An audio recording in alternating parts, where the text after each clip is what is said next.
I am your host, Chris Ferguson, along with the producer, James Walsh. The afternoon special. How about Afternoon Delight?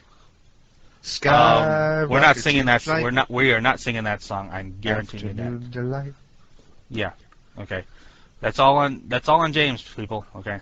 There are some songs I will not sing. And along with our special guest co-host, you know her in the forums as Cassie, and she wants to be known on this show as Cassie. Cassie, how you doing? Hey, I'm fine. Yeah, she doesn't want us to reveal that her last name is. Never mind. You can say it. I don't care. All right. Well, say hello to Cassie Collier, folks. Hey, that was a big shock. Yay. Haha.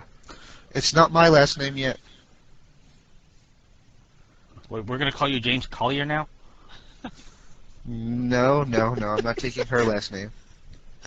I'm kidding. Alrighty then. Well, yeah. Do we have like a set plan or anything for what we're going to talk about? Absolutely not. You know the show. We never have a set plan. Oh. Because like I was talking to Cassie and we're like, what are we going to talk about? And the only thing I can think of, yeah, how about that? That'd be a good idea. Wrestling, right? Yeah, it is a wrestling show. Yeah. Well, we can actually go, since this is Friday, October 6th that we're recording this. We can say that Sunday, Trish Stratus got married. That's enough of a wrestling show. Speaking of which, James, Cassie, is there a date for yours?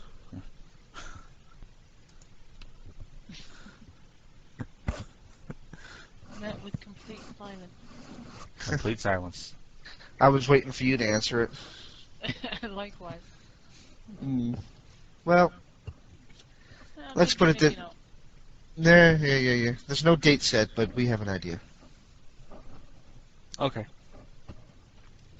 You will be invited, don't worry.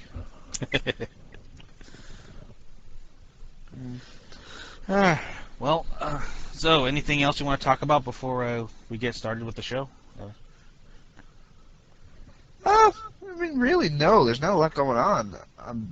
When we're here talking about wrestling, I mean, the only thing, and I hate negativity. You know me. I don't like negativity. I don't like living in negativity. I think negative thoughts breed negative reactions. And isn't that deep? Here's another one for you. A man cannot control his environment, but can only control his reaction to it. Oh, I'm deep today. No man is an island. Unto himself. Unto himself. Yeah. I always forget that last bit.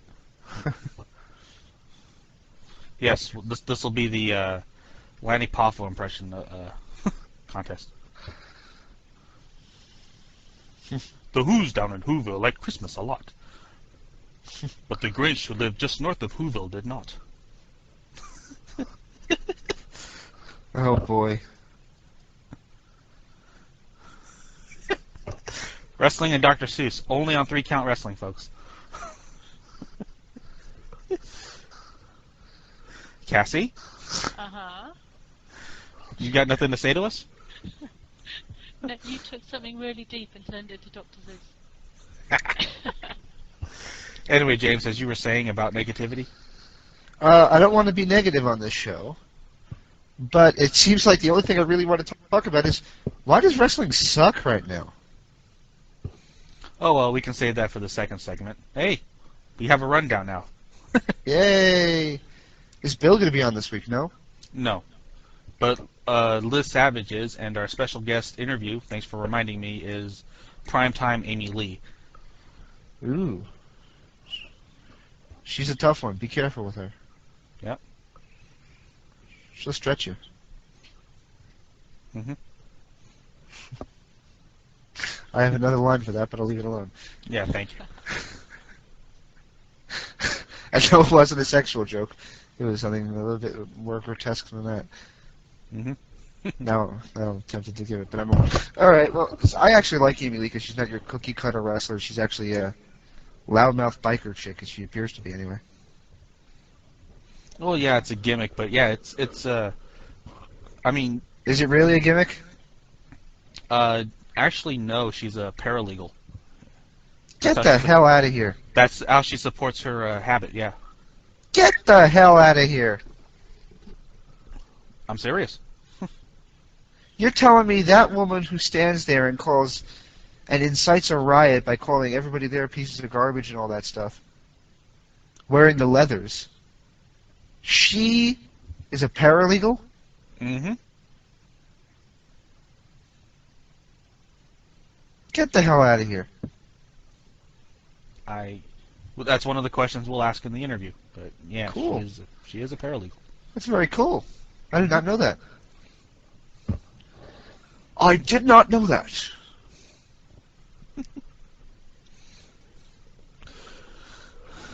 Yeah, you sound like well, Johnny Carson. Very I did not know that. Yes, exactly. I can't do a Johnny impression, but well,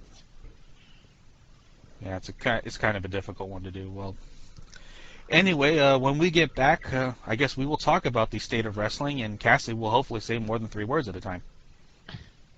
Yes, thank you so much. I can't get a word in with you guys. Oh, sorry. You'll have to shock him into silence again. oh, ah, Cassie.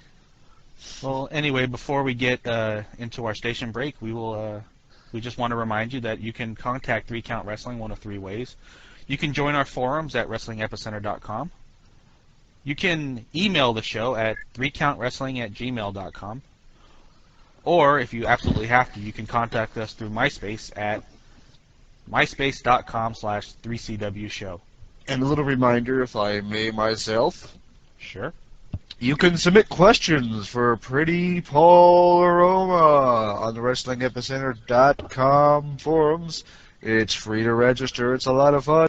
Join the fastest growing wrestling forum on the internet today, WrestlingEpicenter.com/forums. That's FORUMS. Why? Because we're for you. And this is 3 Count Wrestling.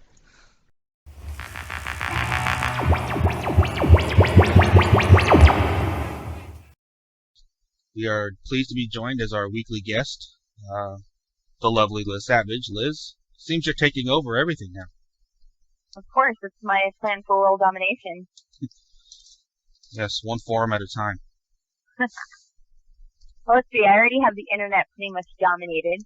I have my own webcast now. I have a Yahoo group of MySpace.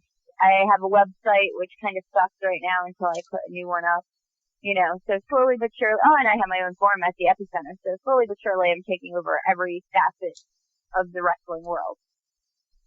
Oh yeah. Well, speaking of which, you also seem to be a good cook from all the stories I tell you. So why don't you tell us, at least for now, the story about the 2 lasagnas you took to a show?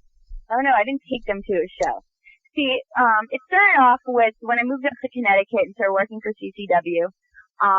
We had an after party at my house for just the wrestlers, and I made lasagna, and it was really, really over with the guys.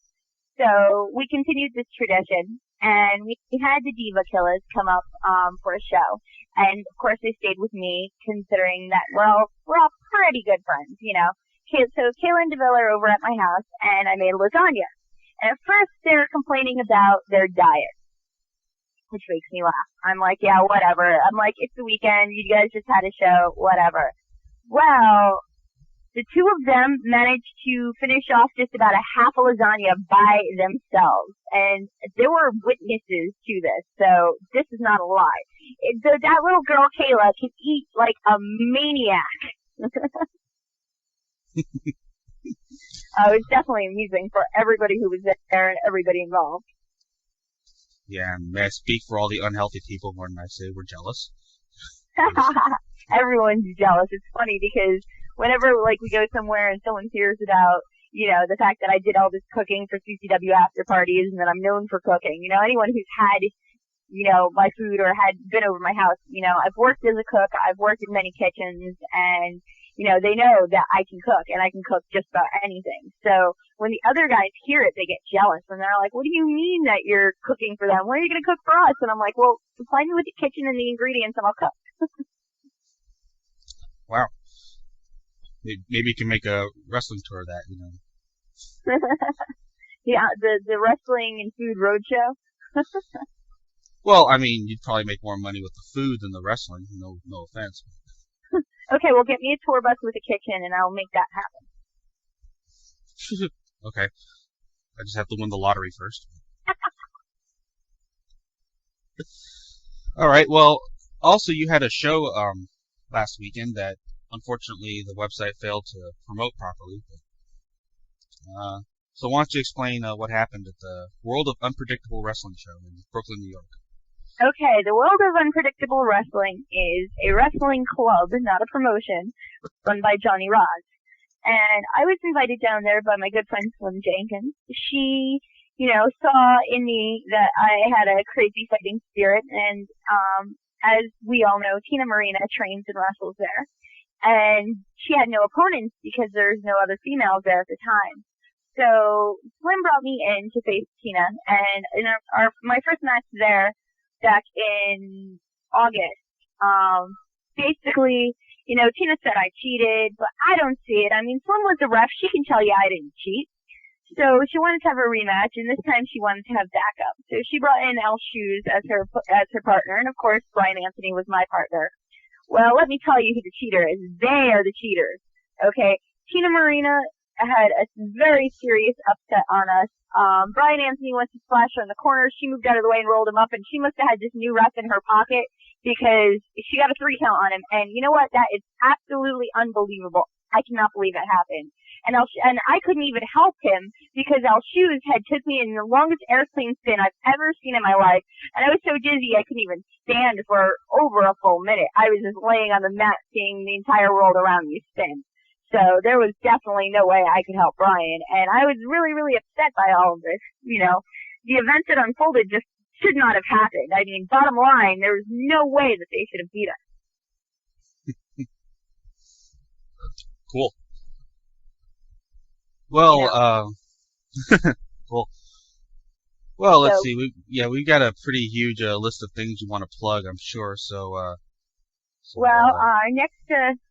Brian is booked this coming Saturday in Stratford, Connecticut, at I don't know the name of the church, but it's the AWA WSW show, and I'm trying to find that right now.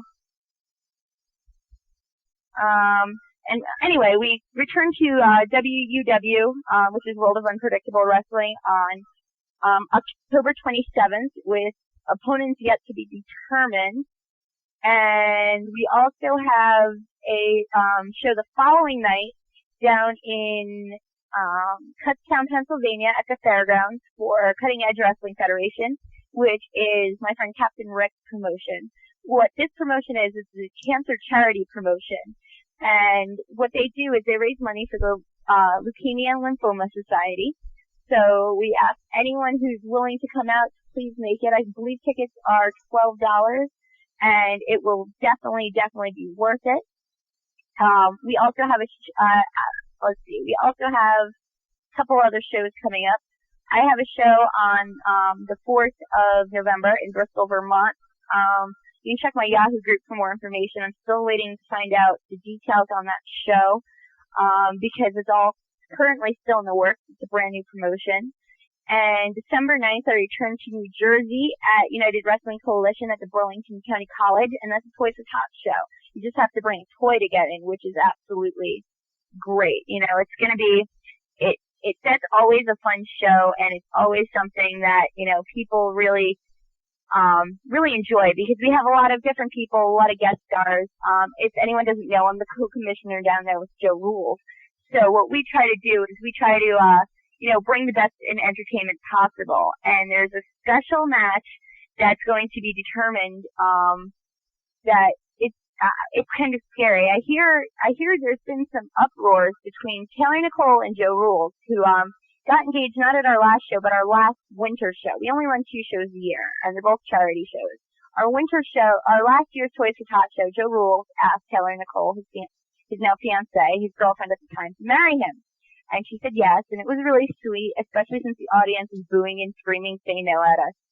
And, I had to shove her into the ring because she didn't know what was going on. So, Apparently, Section 8 and his girlfriend, Major Burns, have gotten engaged within the past year, and they're a little upset. They want to get married at the show, but so do Nicole and Joe. And so I heard through the grapevine that there may or may not be a match. I have yet to determine it. But I hear that there might be a wedding bells match where winners get married on the show. And no, that's not fake. It's completely real. Whoever does win the match will get married on the show.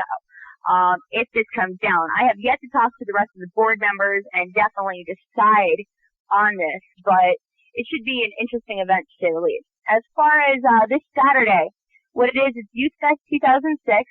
It's at St. Mark's Church in Stratford, Connecticut. Tickets are $10 in advance, $12 the day of the show. Doors open at 6:30 and the show starts at 7:30. And for more information, you can go to worldstarwrestlingfederation.com. That's WSW in Pennsylvania, but what they've done is they've opened, they're an AWA affiliate, and they opened an AW affiliate in Connecticut, which will be continuing on with these shows. I am not on this show because it is at a Catholic church, and they don't believe women belong in wrestling and refuse to put women on the show. Which is kind of hurtful because the owner of WSW really wanted to put me on the show, and he also was going to bring in Luna Vachon to put on the show, who I would have loved to have met, but he couldn't because of these rules. And I guess from talking to some of my friends, none of the girls can work shows that are Christian or Catholic based, which I think is kind of hurtful to the girls. I mean, it's like you talk about spreading love and peace and prosperity and, you know, being a good Christian. I think that being, you know, sexist is dead set against being a good Christian, but hey, what do I know? All right. Well, other than that, I also have my every Monday night at 11:15 Eastern Standard Time. If you check my forum for the link, you will see. You can join us for my live web chat, which is called Mayhem and Madness with Liz Savage. A special guest all the time. This weekend we were joined by Chris Ferguson, of course, and Bulldog Blansky, Grant Akuma from Chikara, my friend Chico Suave, who's a wrestler from Massachusetts, and you never know who might show up. Yeah, and it is fun. Yeah, now that I'm keeping the crazies out of the room, I've decided, you know, because they caused too much mayhem this week, and it's supposed to be me causing the mayhem, not them fighting amongst each other, which kind of turns some people off to the chat, and I'm sorry about that. But, you know, it won't happen again. I've talked to both parties, and, you know, they know if they start up, they will be banned. So, and that goes for anyone. If you start too much trouble and you start arguing, I mean, you can talk about whatever you want to talk about. That's not a problem. But if you start arguing amongst each other and just causing people to leave the room, I'm going to have to ban you. All right. Well, that is a good thing because that chat really got quiet after those two went after each other. Yeah, it was Battle of the Merc guys in my room, which was really, really ridiculous. I've never seen anything like it. Alrighty, Beth. We will talk to you next week, and stay safe in the ring, and keep the mayhem coming. Well, thanks for having me on the show. I look forward to hearing it.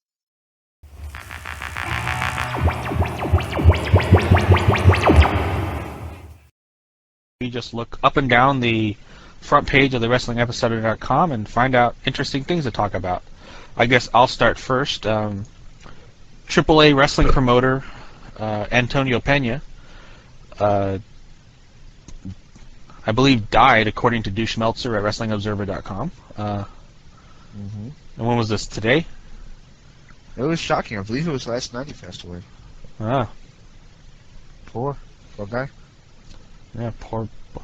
As the Mexicans say, pobrecito. We do send our condolences to the family and all that, but could be interesting to see what happens with AAA from now on. Yeah, because usually when the promoter dies, the companies in Mexico go to hell. That's what happened to most of the other companies. AAA. And don't ask me what that means because I don't know. I know there's Azteca in there somewhere, but. Oh? No, when they say it when I watch it on Das Mundo or Telemundo or whatever the heck it's called, they always go, oh, the AAA. That's about the only part I understand. So that must be AAA. Yeah. Alrighty, anything you want to talk about, James? Or? Not particularly. Cassie, do you have anything? No, I'm just going up and down the list right now. Well, I guess I'll start with the next one. Kevin Nash might not be done with TNA wrestling. Apparently, he will be on Impact, or he'll be appearing on Impact next Thursday, which is the 12th of October, and talking about the pay-per-view on the 22nd of October. Oh, so you still got a few weeks before that one. Yeah. Uh-huh. Yeah. So maybe he'll, who knows, maybe he'll answer the question why he wasn't on the No Surrender pay-per-view.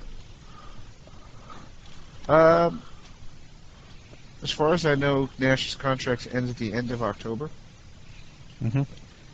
I'd be surprised if he resigns. I think the DX versus NWO thing could be a lock.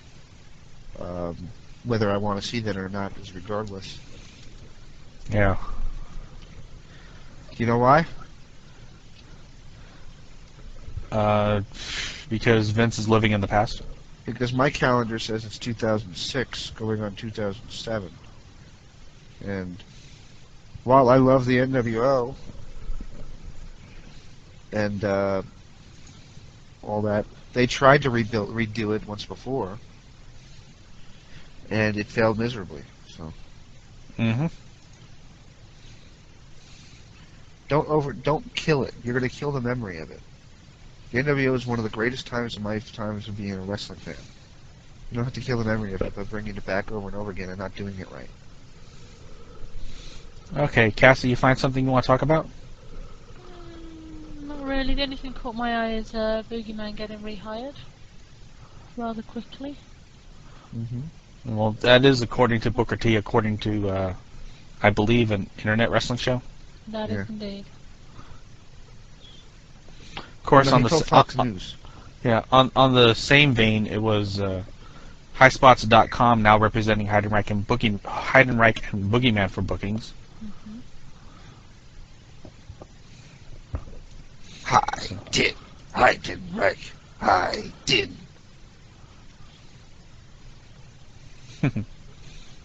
Let me guess, you have that, don't you? The theme? No, I don't. Get the hell out of here.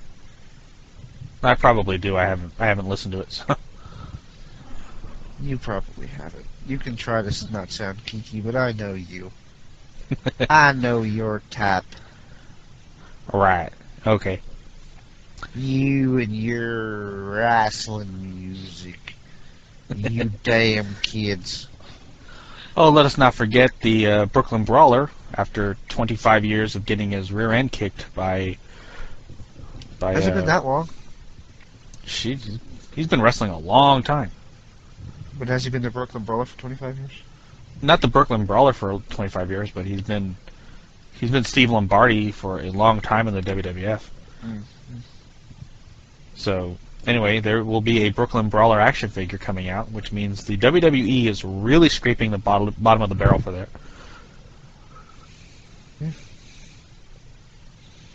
Well, like I keep saying, Missy Hyatt should contact them. There's no reason why she couldn't get a figure at this point. Nope. Unless they were just ashamed of her nudity. Oh, who knows? Well, I mean, there are Christy Hemme figures, and there are Candice Michelle figures, and there are Chyna and Sable. Yeah, but that was also done through Playboy, which is, I don't know, maybe like somehow seen as more professional or whatever, what have you. Or it could just be that the WWE doesn't like Missy Hyatt for some reason.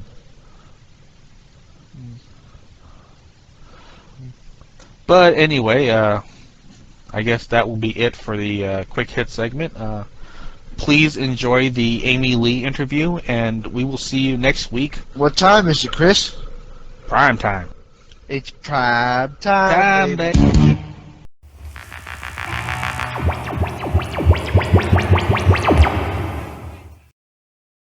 Count Wrestling, where we are honored and privileged to have as our guest the former WEW and DWOW Women's Champion, the one and only Pryme Tyme Amy Lee. Amy, how are you doing this evening?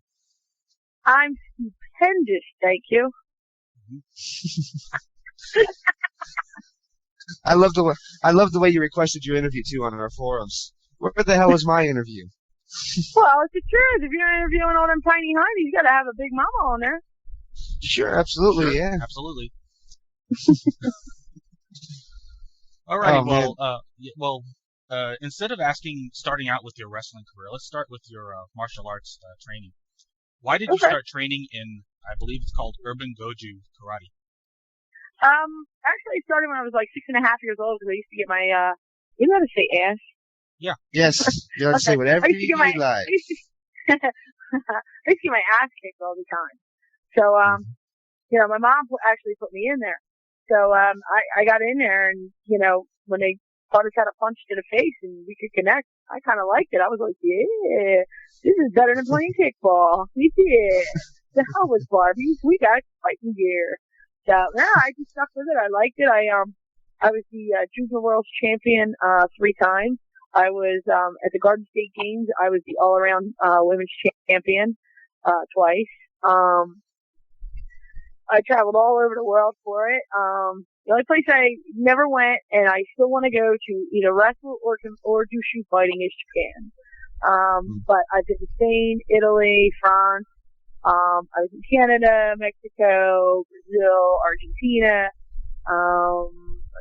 England. I lived in England for 9 months, teaching 2-man self-defense. So, it's pretty cool. So I did that for quite a long time.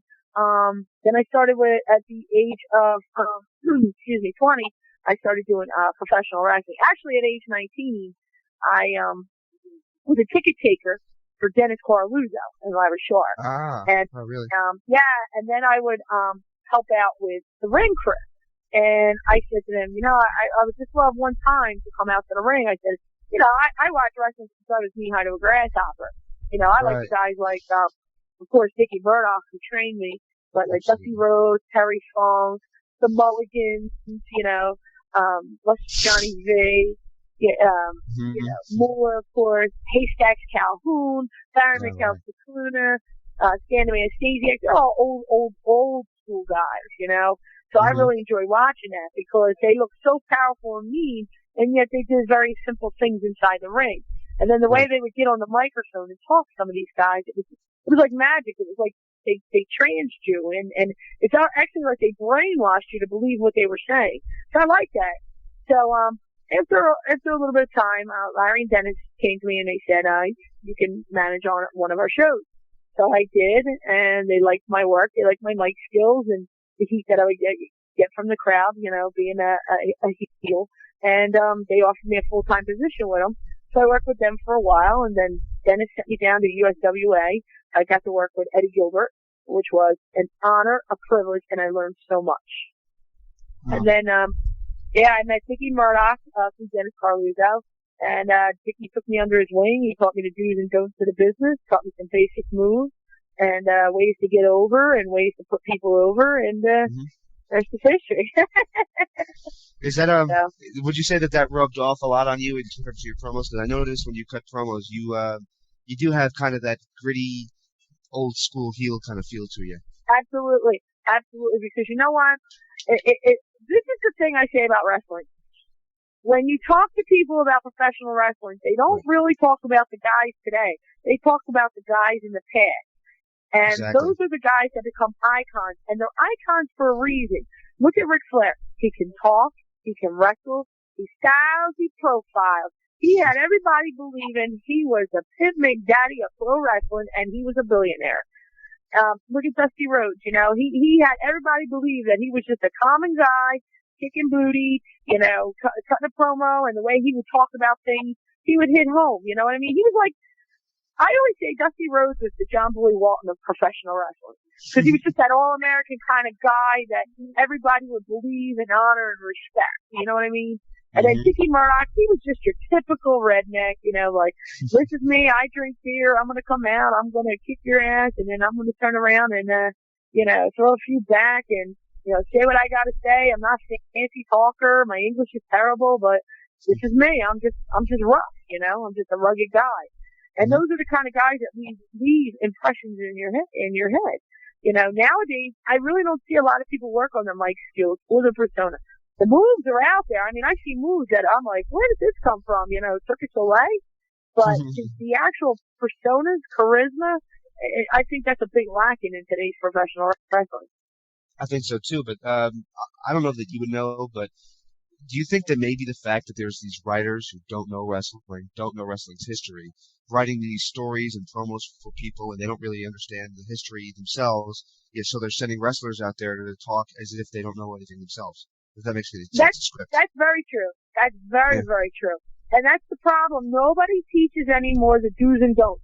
See, when I started, you had somebody that was like your godfather or godmother. Dickie Murdoch was my godfather.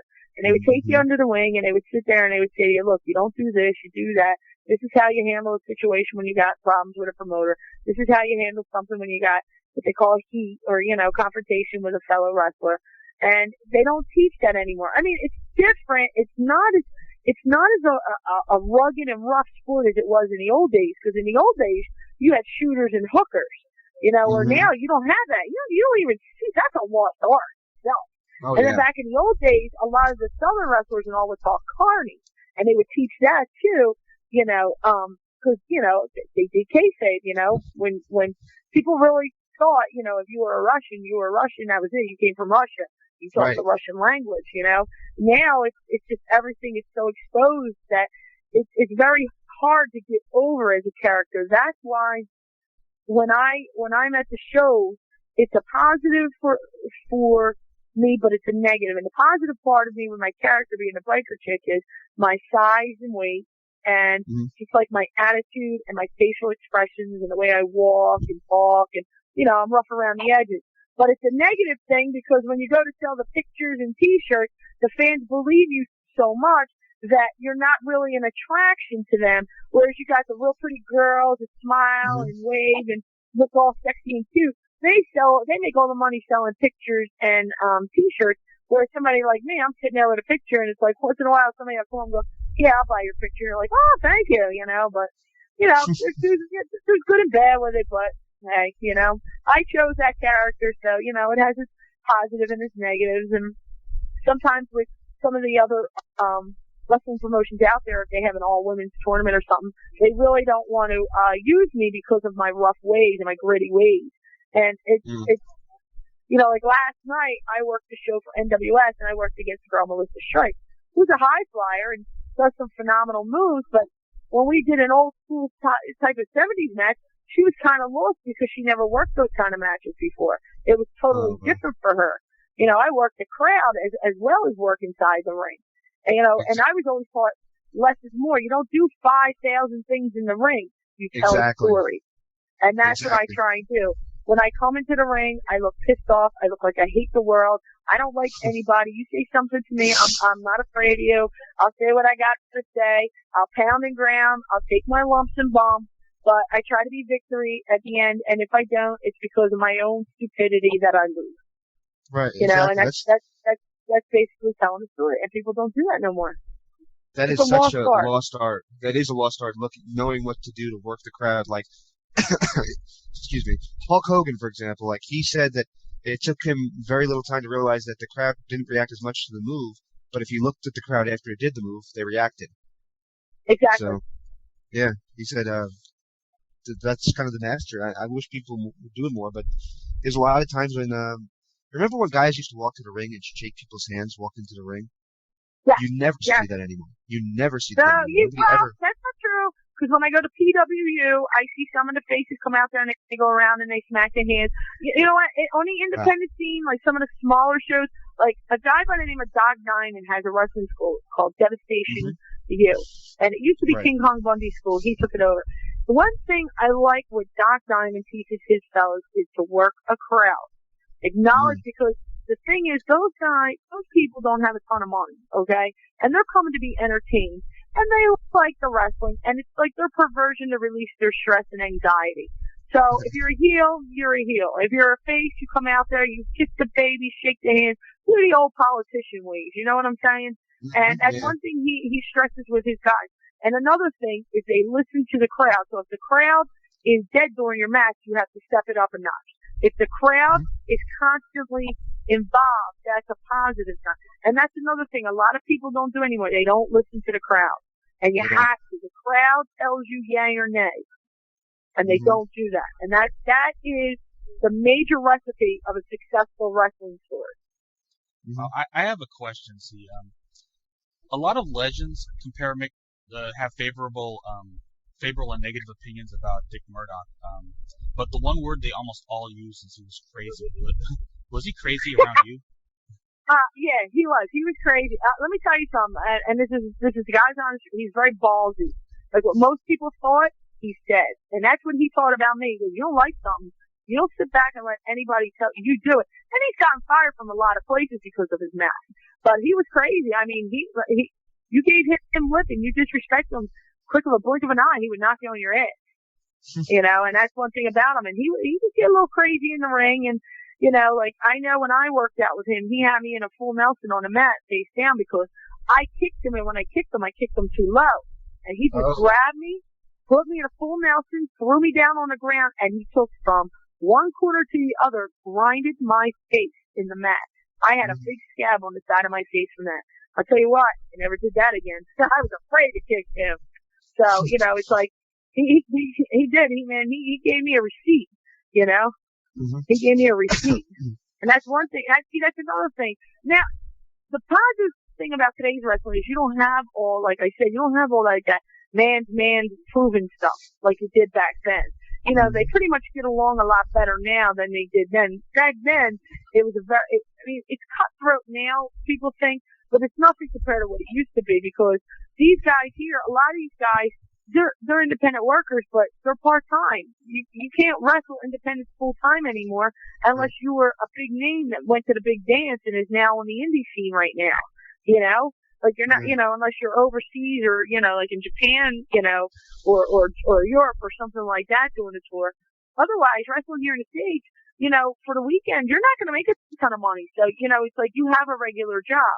Whereas back then, that was your job. You were a professional wrestler.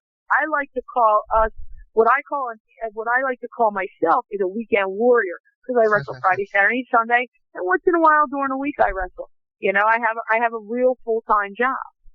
That is right. And would you like to tell people what that job is? People won't believe me, but I'm a certified paralegal. I wear the hair in the bun, the glasses, the pinstripe suit. Yeah, I'm like Clark Kent. During the day I'm a nerd, and at night I'm super bitch.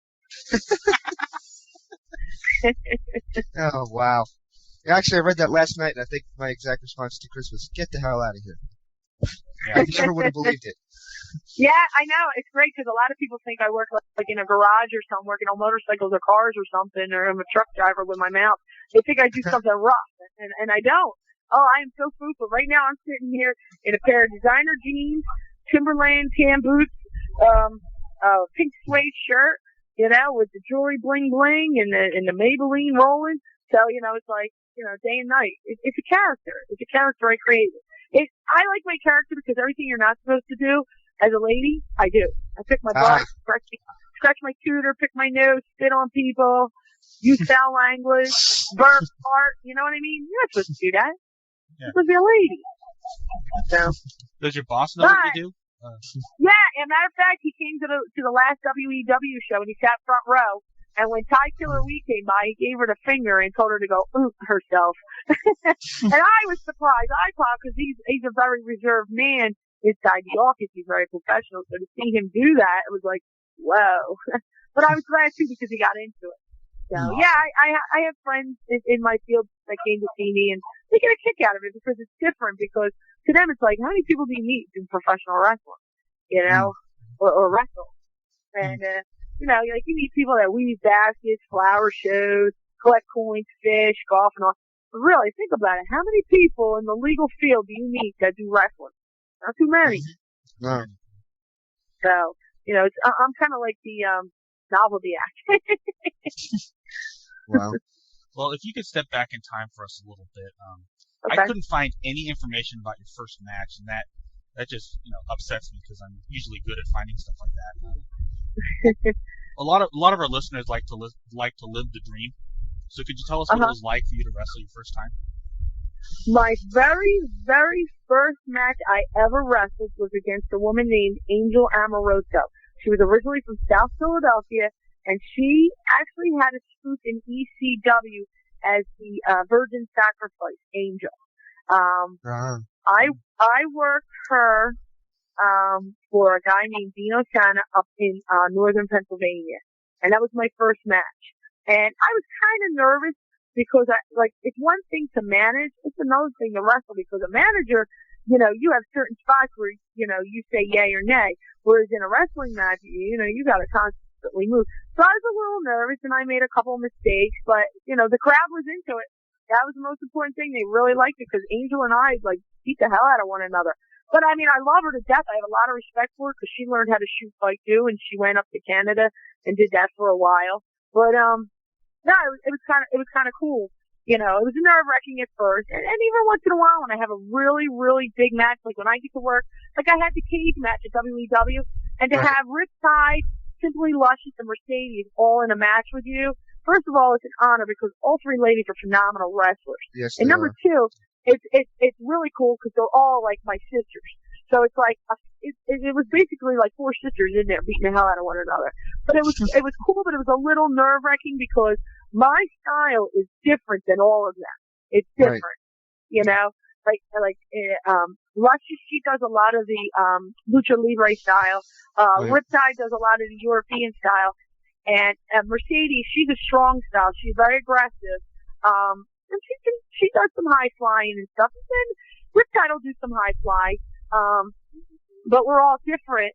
But see, those guys, it's easier for them to adjust because theirs is all like wrestling, whereas I like to say mine's like gimmick and wrestle, Mine are simple moves. I do very simple things. I do forearm, clothesline, power slam, and stuff. But what I'm starting to try to do now to stay with the times is throw in my submission fighting. I had a match with Cindy Rogers on the 4th of July down in Delaware, and she and I actually had a submission match. And it was good, and it was funny because the crowd was into it, but at the end, we got a round of applause, which I never got because no one ever seen me do that before. People are like, oh, you really do know how to wrestle. And I'm like, yeah, I really do know how to wrestle.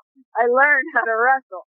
I said, it's just my character doesn't sit there and do a wrist lock, You don't see someone like The Undertaker standing there doing a wrist lock, or you don't see the Big Show standing there, doing arm drags and things like that because it's their character. I'm weight-wise so much bigger than most of the girls that I come across like larger than life compared to that. So. What do you think of the WWE's current use of women in terms of, instead of finding wrestlers that look good, they find women who look good and then try to teach them to wrestle, and usually the end result is, crap. What's it? You were saying about the WWE women? Yeah, I barely hear you.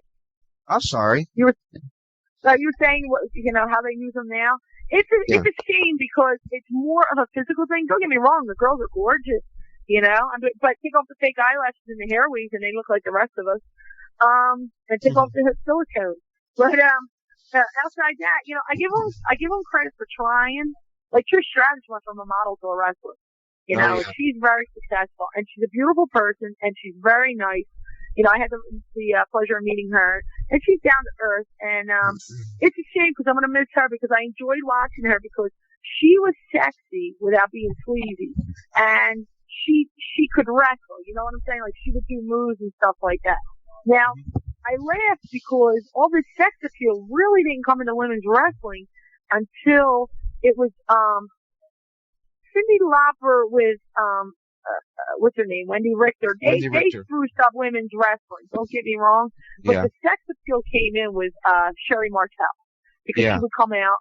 Sherry Martel. See, Sherry Martel to me is the all-around package because, she's a very attractive woman with an odd look to her, the way she does her makeup. And she's different. She stands out, but she's still sexy. And she wears the nice clothes, but she gets in there and she's rough and tough like the guys.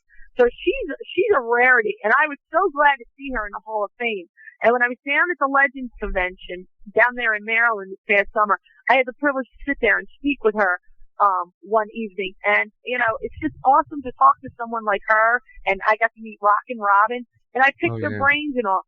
And the one thing they said to me was, do you have a real job? And I said, yes, I do. And they said, keep it, because wrestling's changed, and you're not going to get that full-time position like they did back in their day. Yep. You know, and it's true. It's true. It really is true. Like Francine, she's a very good friend of mine. She works at ECW. She actually, ECW. She actually did a show with us. She was one of the co-hosts of my old radio show when I used to do it last year. She actually was on with us every Wednesday night. Oh, okay. Yeah. She's my little Choochie McChooch. That's she's my little diva chooch.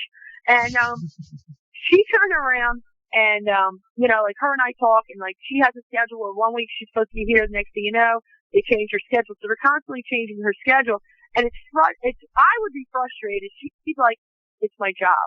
You know, she's cool about it. I think I would lose my composure, because you have me booked somewhere, and then next thing you know, boom, I'm off. It's like, you know, hello, I want to work. You know, I want to be in that limelight. I want people to know who I am and stuff, because when my time runs out from being on TV, I have to still be able to make money on the independent scene. Mm-hmm. You know, and that's the thing a lot of people don't realize. And then what happens is some people make it to the big dance, and then they come off TV and they give these outrageous prices to book them. And I'm like, who can afford that? Honey, I'm not giving you $10,000. For $10,000, I want something to show for it, not a picture with you. I want a car, a down payment on a house or something. You know, and that's the thing, you know, these people don't realize. Well, I don't think they also realize, if you say $10,000 and you're playing to a 300-seat arena, how many, you know, how much per ticket you're going to automatically lose money. You're going to automatically lose money. And you know what? People can't, it's very rare people can afford something like a $50 ticket for a concert. That's like a special event, you know? But to go to a wrestling show and pay like $35, $45, and you got a family and you got like 2 little kids, you think about this. Let's say you pay $30 a ticket, and they're probably even more than that. That's $90 right there, plus food is another $30. That's $120. Then you turn around and you pay from there. You have parking. That's another $10. That's $130. Gas, another $10. That's $140. And tolls, say $5. That's $145 by the time you're done. Mhm. Yeah. So that's a lot of money, you know. Like I like with the independents, like I mentioned, that Doc Simon with Devastation U, he charges $10 all around. And you know what? That's really very cheap if you think about it for a night out. You know, sodas and hot dogs $1. Programs are free. So you think about this, your kids love wrestling, but you can't afford to take them. So you got a family of 4, that's $40, and everybody gets a hot dog and soda. So that's what? That's 4 times, that's another 8. That's like, you know, that's like a $50 night. That's a lot cheaper. Yeah, you know what I mean? And then the wrestlers, what I like about the independent wrestlers coming up is they're willing to, because they're still hungry, take the picture, sign the autographs, talk to people. And that's the thing. People want to get close to you. You are in a limelight. Okay, they are in their mind. They're just everyday people. You're a celebrity to them, you know. Right. And I always say I am a legend in my own mind. but they turn around and you know, they want to get close to you. They want to talk to you. They want to pick your brain and everything like that. And you know, there's nothing wrong with talking to people. Somebody says you have to go into your life history. There's nothing wrong with talking to those fans, because if you make one fan happy, then that fan's going to bring somebody else. And guess what? That's 2 more seats you brought back the following month. And people don't understand that. That's what makes the money, putting the asses in the seats like the old days. You know, in independent wrestling, that's how it is. They give you a set price, and then some promoters, and I say some, will give you more money if the house is better. Others, if it's just your flat fee. And it's kind of a risky business, because you don't know what kind of turnout you're going to have. You know, you can have like 100 in advance, and the next thing you know, 200 of a walk-up. You know, you don't know. You don't know. So it's like the game of life. You're taking a chance. Years back, they did a show in Middletown, New Jersey, and they must have. I wish I would have seen the tab that they paid to bring the stars they brought in. They had the Outsiders, Marty Jannetty, quite a few stars in there, and I think they said like 35 people paid. Wow. It's like, they had a show in Philadelphia. They had a show in Philadelphia, PW Explosion. It was me and Ian Rotten against Mickey Knuckles, who's a dynamite girl, and a real ass kicker, and Manic. And it was 4 of us, and we were in a mixed tag hardcore match. And I mean, we even used literally a steel kitchen sink. Wow. And they had the Dudleys, New Jack, Steve Carino, Abyss, Ryan Snow, Sanjay, Christopher Daniels, AJ Styles, and there was Gary the Pitbull. So there was a lot of names that were on there, and that was a big nut to cover, you know. So. Mm-hmm. And how was the crowd? How was the crowd? Believe it or not, it was on a Wednesday night, and they had about 350 there. That wasn't bad. I was really surprised. For a Wednesday night in South Philly, that's not bad at all. It's phenomenal. Good. Well, here's a general women's issue in the independence question. One of the many complaints we've heard is that it's difficult for women to find quality opponents. Is that true for you? No. Because you know what? This is your job. You're out there to entertain people and tell a story. And it's up to you to take their best qualities and your best qualities and make a recipe. It's like making a cake. You throw in different flavors to give it a little oomph. You know what I'm saying? You know, it's like Baskin Robbins, 31 variety. So if I have a girl who's a high flyer and my ass is grounded. I don't do all that flippity flip stuff, and I'm old school. It's up to me as the veteran to bring that out in her, bring her spots, set the match up where I look strong and they look strong, so we both look good. Let them do their specialties and I do my specialties. And you know, when girls say, "Oh, it's hard to find quality girls," part of your job, because we all were what they call green at one time. Part of your job is teach them and work with them just like someone worked with you. And that's what people forget. And it's easy. The biggest thing is it's easy to complain. Okay. Right. It's easy to complain about something. It's harder to fix it. When I mean it's harder to fix it, it's harder for somebody to get off their backside and do something about it. Right. So, exactly. you know, when I work with girls, look, there's probably girls that think I'm just absolutely horrible and don't want to work with me because I'm so basic and old school. And that's fine. You're entitled to your opinion. I really don't care. But you know, there's girls that have weak spots and things like that. And, you know, when you're done the match, you sit down and you talk to them, explain to them. I was down in North Carolina last December for WCEW, and Malaya Hasaka worked a really, really green girl. And Malaya was very, very cordial and kind and sat with her and explained to her things to do. You know, and that's how it is. You take one another under your wings and you look out for one another, you know? Mm-hmm. And that's the thing that aggravates me. Now the girls that I work with, a lot of girls I work with, they're not like that. They're pretty cool. At least I don't think they're that way. They've never acted that way in front of me. You know, and then another thing is, I like when I'm booked on shows and I like the promoter or I like how I'm treated and stuff, what I do is I try and get my friends booked on there as well. So that way there, I'm working at a place that I like, I enjoy where I'm working at, and then I bring my friends and it's more fun. Awesome. Well, there is one card we have to talk about, and that was February of 2006. Okay. That would be the Dangerous Women of Wrestling show where you lost the Lou titles. Meany. Lou Meany, yeah. Let me tell you something. When that man did that moonsault on me and laid on me, I couldn't breathe. So I can only imagine how I make them little tiny heinies feel. I could not breathe. I said, "Oh my God, who laid on top of me here, a boulder?" So I was I like Meany. I like Meany a lot, and I thought it was very awesome that, you know, he was very secure as a man to come and work in an all-women's promotion and work with me like that. And, you know, it was just a great night because it was my way of saying goodbye to Dangerous Women of Wrestling and a big bang, and then, you know, now I'm full-time with WEW. Do they discourage you working elsewhere, WEW? No, they don't. Actually, no. I've never had a problem with them whatsoever. If anything, they've always catered to me and taken very good care of me. They've always treated me like family. They really have. I really enjoy working for them. Greg Begarosa is a dynamite guy. Steve Carroll, you know, Greg, Steve Carroll, Dan Colwell, Michael Vetter, Pam Beck, Charlie the camera guy, Steve Daniels, all those guys. They're just absolutely wonderful people. You know, they allow you to put input into your matches. It's not like they say, "Okay, this is what you're doing," end of. If you don't like something, you can discuss it with them, or pretty much they let me do my matches and they just say to me, well, we want this or this, can you work it in there? And I do it, because they're paying me for a service. So it's pretty cool. I really enjoy working for them a lot. I really do because, like I get to hang out with my friends I don't always get to see because we live in different parts of the country. So it's kind of like a girls' weekend and you're getting paid for it. You get in the ring, you have fun. Look, if you're not having fun, then why do it? Okay. That's how I look at it. Let me ask you this question about the WEW pay-per-views, because I actually enjoy them and I like some of the matches. But I wanted to ask you. You like behind the scenes stuff. That's what you like. No, you actually. like the rest. That's what you like, the little rest private dances. I was going to ask you that. What did you think of that? Actually, he doesn't. He's very conservative. Really? Yes. Yeah, I'm not very much a fan of those, to be honest with you. But I was asking you, what do you think of that? Do you think that takes away from the credibility of the product? Well, it's called entertainment, okay? It's called Women's Extreme. So how do you make it extreme? You do things that nobody else does. If it's okay for WWE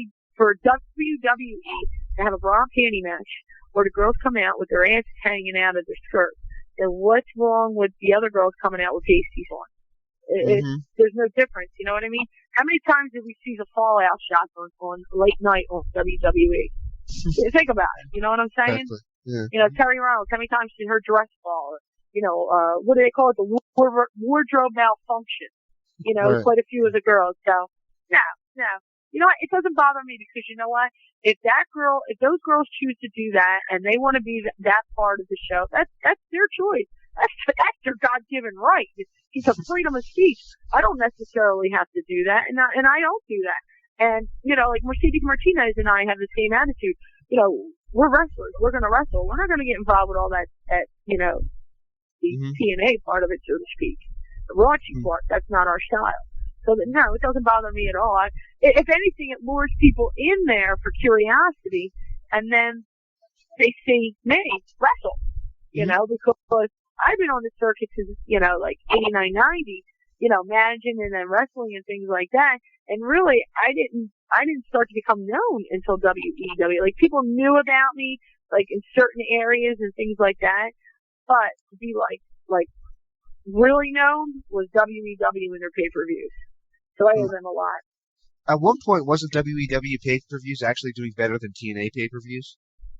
You know what? I couldn't tell you that. I don't get involved with that aspect. I have no clue on that one. You would have to talk to WEW. You have to talk to Dan Caldwell about that because he would know better than I do. Well, back to the February card. That was the same one that Angel Orsini destroyed her heels. Yeah, she shattered her foot.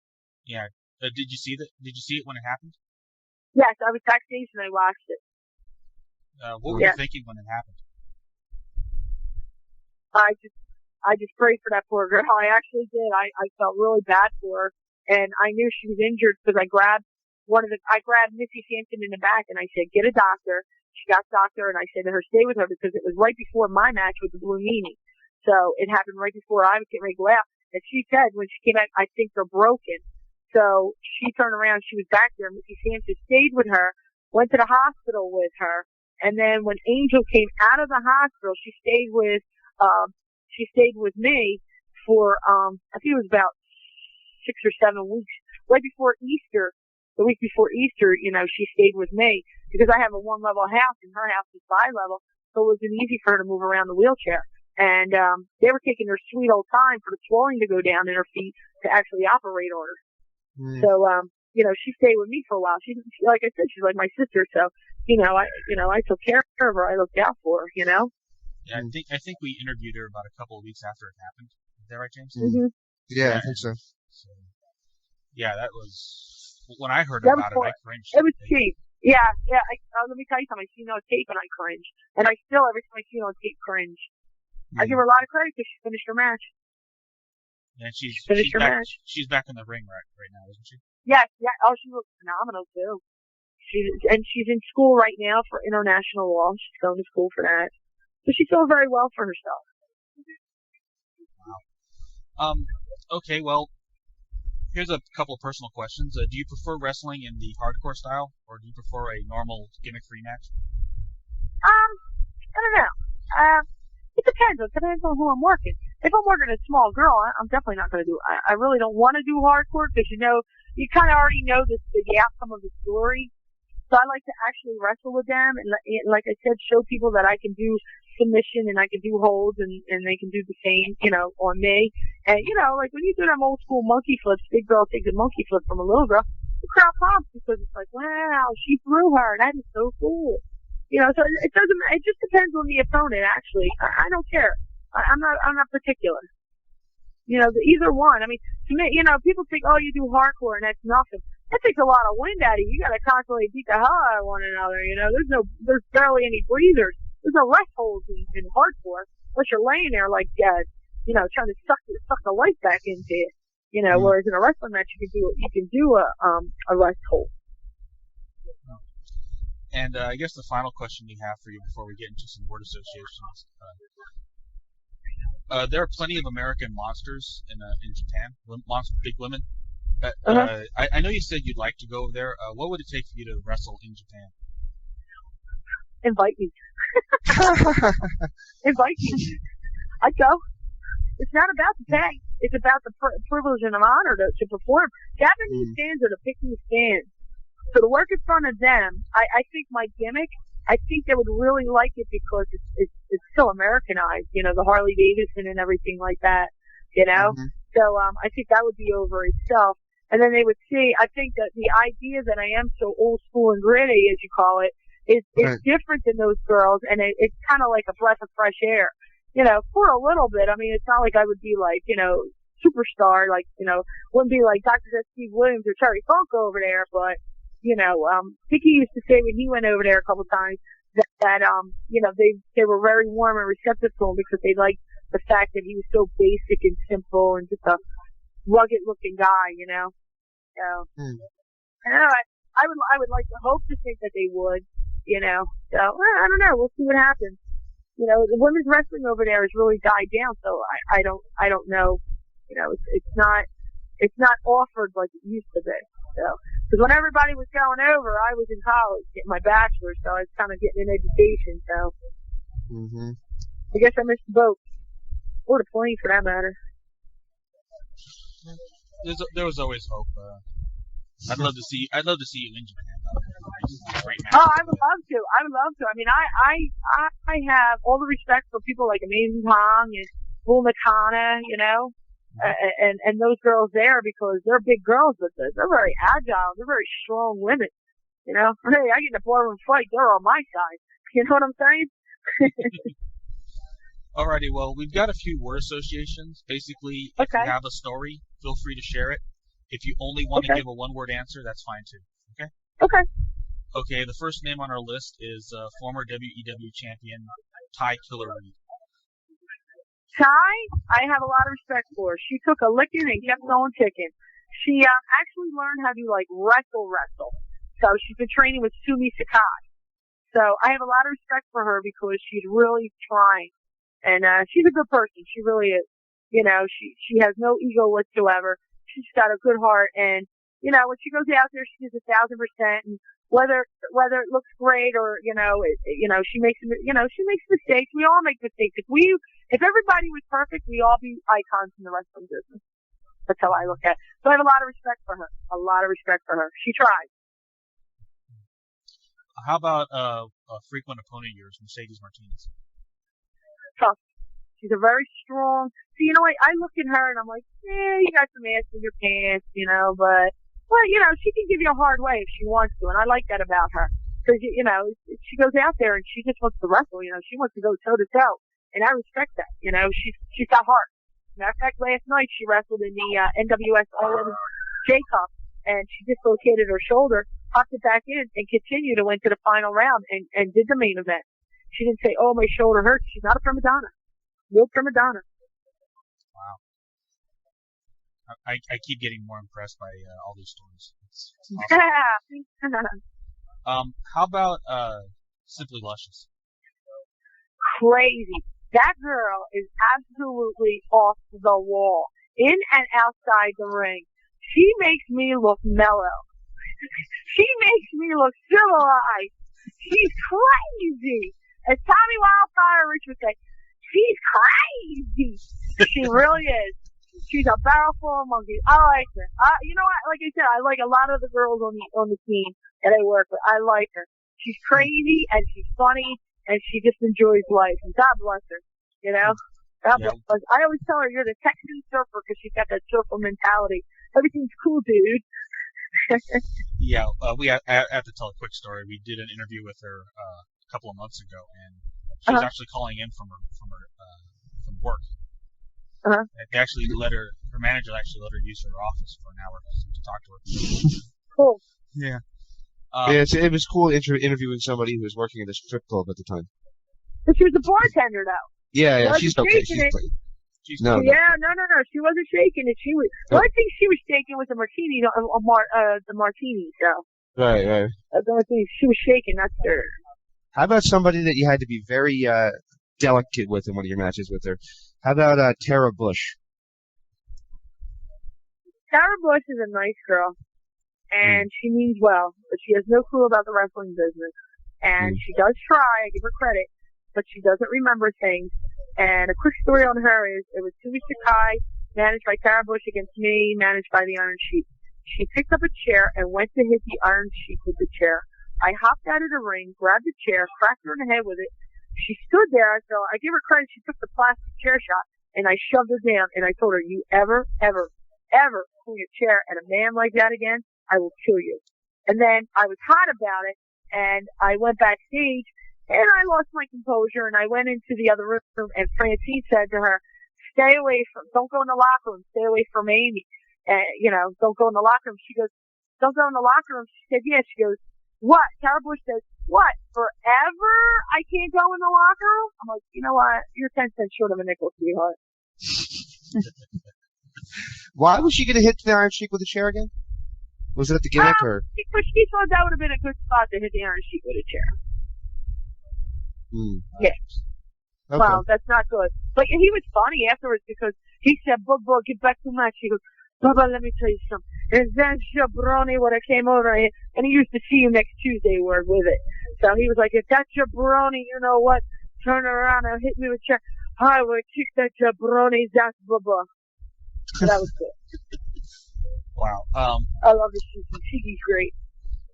Yeah. All right. Well, how about someone you might have also had to been a little more delicate with? I don't know her real name, but G.I. Ho. Actually, it's funny because when I worked G.I. Ho, she was a little nervous working me because, she had heard, she believed my gimmick, which was awesome because I worked the worker. And she turned around and she was nervous working me. And then after she worked with me, she was like, dude, I'll work you anytime. She had a blast. She was ballsy too. She did some crazy shit. She really did. She was a nice girl too. Most of those girls are like, you don't really come across bitchy girls. I don't anyway. They're all nice to me. I guess they feel sorry for the fat chick in the locker room. I don't know. But I try and get along with people, and I try and treat people the way I was treated, with respect. And if you disrespect me, I'll just rip your throat out and watch you bleed to death. Okay, well, how about that? Actually, the next one question I want to ask you. Sure. There seems to be in the new generation of people entering the business, maybe you don't see it as much with the girls, but with the guys, a genuine lack of respect for the veterans. Have you noticed that? Let me tell you something about that. I got two stories for that one. One's Captain Lou and one's Jim the Anvil Neidhart. First one is Captain Lou. I sat there 3 weeks ago. Tony Pickett's up there in Manasquan had a convention, and I was sitting there with Captain Lou. And the people would walk by him, and they wouldn't even say hello or anything like that. And I find that disrespectful because you know what?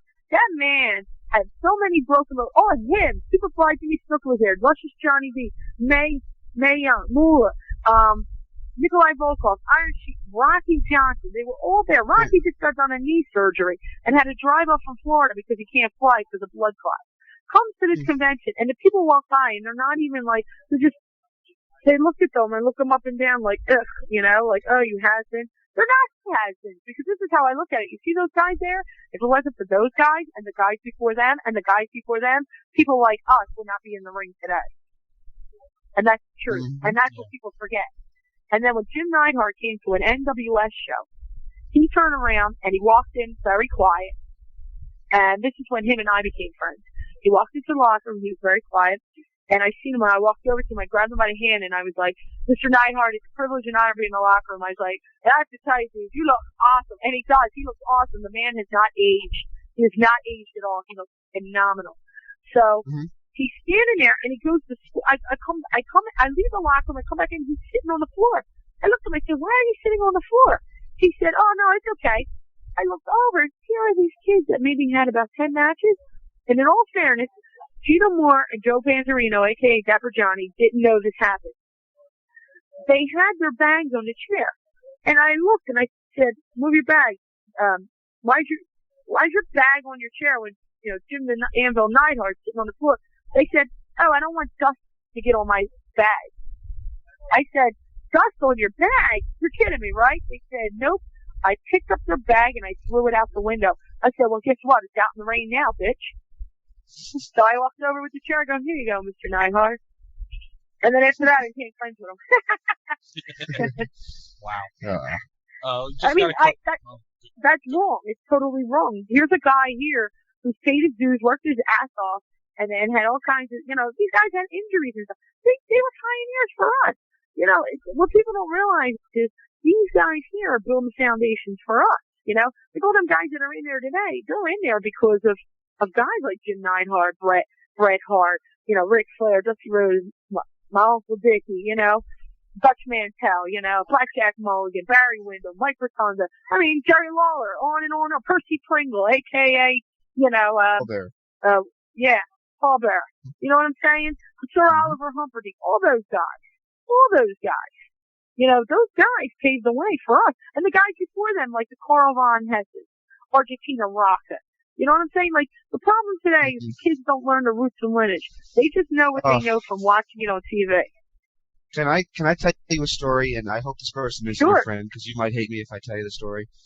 Yeah. This is a true story. True story. I hear somebody talking to a friend of mine at the time on the phone. She puts me on hold on the cell phone. I hear her talking to him. And she's like, and then she picks up the phone. She says, this guy just started talking to me saying he had a great match. And I said, well, what's he look like? She's like, oh, he's an old, heavy, white guy, has a lisp. I said, that's Dusty Rhodes. It was Trinity, right? It was Trinity. She did not know who Dusty Rhodes was when she first met him. You're kidding me, right? I'm not kidding. How do you not know who Dusty Rhodes is? How do you not know? Exactly. I just like, Jesus, that's insane. Oh my God! How do you not know? I love his voice too. Listen here, baby. He's funky like a monkey over here. You know what I'm saying? Oh, I love it. He's awesome. Super fight. You have to know that. I would think you have to know these things before you get into wrestling. I agree, and that's something that's lacked. Locker room etiquette, personas, selling, roots and lineage, it's all a lost art. There was times where like the locker rooms were separated, and the only time the heels and the faces got together to go over the match was inside the ring. That's another thing. Everybody calls every single move in the ring anymore. You know what I do? I give you a start, I give you the takeover, and then I give you the finish. That's how I call my match. Everything else is filler.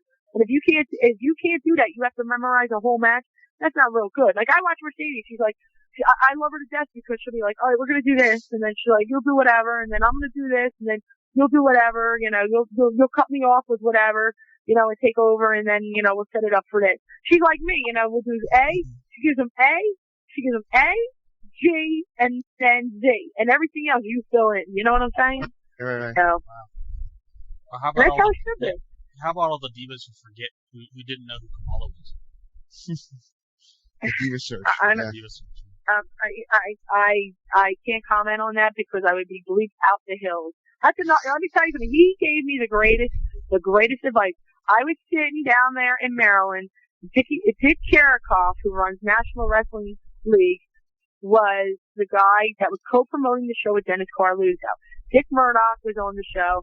I was down there with Uncle Dickie. I was working the show. I was managing a guy by the name of Boy Gone Bad. Kamala was working against another fella, and then Uncle Dickie was in there working an old school type of guy. And we're sitting in the locker room, and he looks at me and he goes, and this is what Kamala says. He goes, Aaron? He goes, remember one thing in wrestling. As quick as you're in is as quick as you're out. And I never forgot that.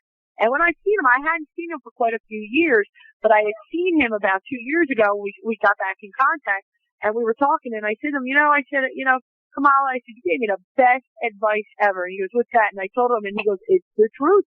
I said, I never forgot that. I never, ever forgot that advice. Because it is true. 1 minute you're the hottest thing on the planet, and the next minute you're colder than a stiff. Yep. Yeah. All right, we got 2 more word associations for you. Now she's gonna kill me if she would kill me if I didn't mention her name. She's the newest feature member of our forums, Liz Savage. What about her? I kicked her ass. All right, that's enough. I mean, don't get me wrong. She's a nice girl and she's eager to learn. Uh-huh. But I worked her in North Carolina in a handicap match, and she tried. Look, I'm not going to sit there and say anybody's terrible or horrible, because you know what? There's people out there that probably think I'm terrible and horrible, and that's fine. That's your opinion. It's like an asshole. Everybody has one. Right. You know?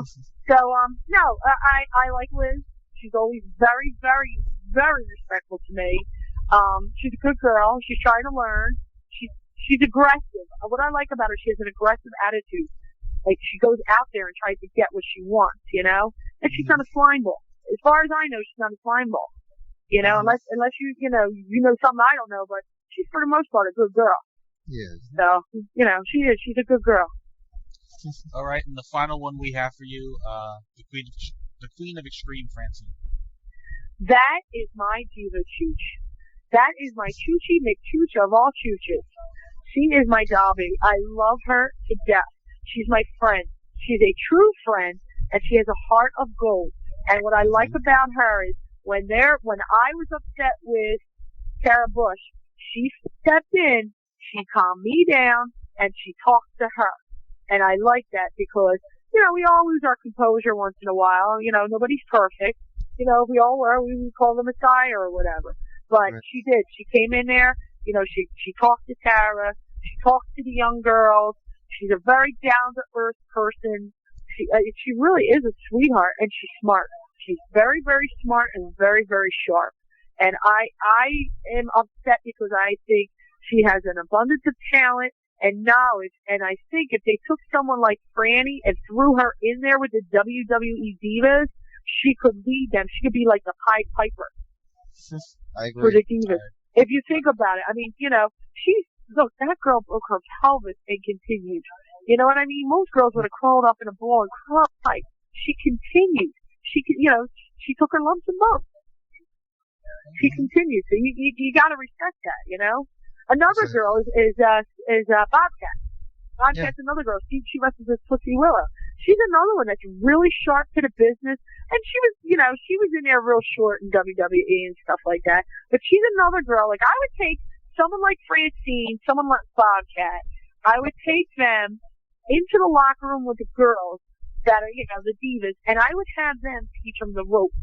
Basically be their babysitters, like how Fifth Finley would work with the girls on their moves. I would have those girls work on their characters and persona and the do's and don'ts and the proper etiquette, because they've been there and they've dealt with that. You know what I mean? That's what they need. They kind of need like a big sister, because they really don't have any guidance up there. And you know, Moore's the kind of girl, you piss her off, I don't care if she gave you 3 or not, she'll knock you on your ass. Well, that's what I meant. When they started using this girl, Kelly, I was excited because I thought Francine would work with her and teach her. This is what you Well, they do a lot of house shows and it's bikini matches. And you know what? Franny's beyond the bikini. That's just my opinion. Franny doesn't complain. She just looks at it, look, they hired me for a job. I'm going to do my job my best I can. See, me, I was like, you know what, Bill? I was like, to me, it's just wasting because you're very, very talented. And she's like, you know, she's like, if they want me, they'll use me. If they don't, there's nothing. She's like, you can lead a horse to water, but you can't make them drink. Mm-hmm. So she always has like a positive attitude. She's never like negative or anything, you know. Or if like one of the girls say, oh yeah, this happened to me on the road or something, she's like, next time that happens, you do this, or, you know, don't let them do this to you and all. And it's cool, you know what I mean? So yeah, she's kind of like a big sister to a lot of the girls, her and Bobcat, which is awesome because a lot of people don't take the time out anymore. It's all about me, myself, and I. You know? Yeah, they are. They take the girls under their wings and stuff like that. And I try to too, you know. Like I generally like Liz Savage, and when I was traveling with her, I'm like, look, you need to do this and you need to do that, and you know, don't say this or don't do that. And you know, it's not that everybody's afraid of everybody. It's just there's locker room etiquette, and you don't know until someone teaches you. Look, I was blessed. I always tell people I fell into the pot of gold. I got Dickie Murdoch on my side. You can't beat that. You know what I mean? He's old school. He's as old as dirt. You know what I'm saying? Absolutely. So. All right. Well, one last thing about the thing. Is it still commonplace for everybody to go around and shake everybody's hand in the locker room, or is that a thing of the past as well? No, they do it. I have to give credit where credit's due. People do it. I do it. I do it. It's funny because sometimes now I'll walk into a promotion I never worked for, and I don't really know the people. Like, you hear about the people and read about the people, but you never met them. And to meet them, it's like, oh wow, so that's who you are. That's really cool. I read about this or I heard about that match. So it's kind of cool because it's kind of like you get to know people and you meet people and things like that. And it breaks the ice. That's really what it was for in the old days, was to break the ice. That's what it's for. Come on, think about it. You got 30 men in a locker room and nobody knows anybody. You gotta do something to break the ice. You walk over, shake your hand, and introduce yourself. That's just common. That's just common society etiquette. Mm-hmm. Okay. Okay. No, All right. no, the locker rooms I'm in, they still do that. Good. Excellent. Well, we really can't thank you enough. This has been a pleasure for me. And Oh no, I had a blast, honey. There's two sets of ears there, and I just talked them both off. I think you and Ivory are like nose for nose and best talkers. Thank you. That's an honor to keep the Dynamite lady. Mm-hmm. She is. She's a Dynamite lady. All right. So, do you have anything you want to plug before we let you go? Just that on October 20th, I'm at PW at the old ECW arena. December 1st, Friday, December 1st, WEW is at the old ECW arena in South Philly. October 14th, I'm with Doc Diamond's Devastation U at Sewell, New Jersey. But, if anybody's a fan of women's wrestling, go to www.glorywrestling.com because it has all different backgrounds of women's wrestling. And also, if you're a big fan, of course, of women's extreme wrestling, go to www.wextremew.com. So, but it's just just support the ladies wrestling. Don't fall into all the TNA and Steph Wives and Barbie Doll lookalikes. Mm-hmm. Alrighty. Once again, we really can't thank you enough. And oh no, thank you guys. See, I'm not really that mean, am I? absolutely not. And if you have and if you have anything you want to promote, just let me know and I'll get it up on the website. Oh, I appreciate it. Appreciate it a lot, guys. All right. Take care of yourself. Thank you so much. All right, so guys. much. Take care. Thanks. All right. Bye-bye. Bye-bye.